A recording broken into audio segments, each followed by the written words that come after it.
Good evening. Black Lives Matter versus All Lives Matter by Katrina Dotson.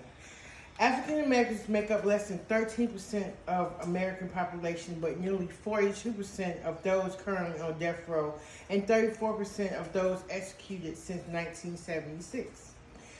In 96% of the states where researchers have examined the relationship between race and the death penalty, results reveal a pattern of discrimination based on the race of the victim and the race of the defendant.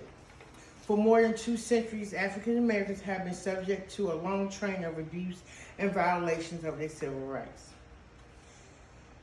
The Declaration of Independence from this long train have followed centuries, not only to cry stop, but to slow down or derail it. At various junctions in American history, the cries vary, but despite that, the protest is consist. Equal rights, but the train rolls on. My personal experience is when George Floyd was killed and we started protesting, I had a conversation with my mother on the phone. My mother was born in 1955, and she just couldn't believe in 2020 with her children and her grandchildren are marching for the same basic civil rights to be treated equal as our white counterparts. Sadly, our society has a long history of treating some people as less valued than others. Study after study has confirmed that in many cases. White people are often held less accountable for their actions once in the courtroom compared to African Americans. In 2017, blacks represented only 12% of the United States population, but 33% of the city's prison population. Whites account for 64% of the adult population and 30% of the prison population.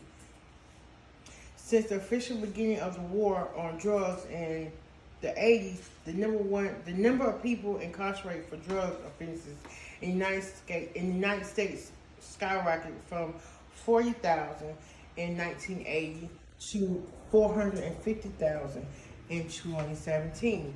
Today, there are more people behind bars for drug offenses than the number of people who were in prison or jail for any crime in 1980. In conclusion, remember, until we all are treated equal, no one is free. So when you hear the protest scream, Black Lives Matter, we're fighting for equal rights, our everyday basic rights too. When we get pulled over by police, we shouldn't fear for our life. When our children walk out the door at night, we shouldn't fear they might not come back if they have an encounter with the police officer.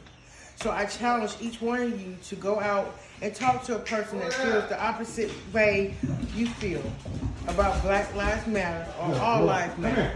We can learn a lot from each other. That saying, walk a mile in my shoes.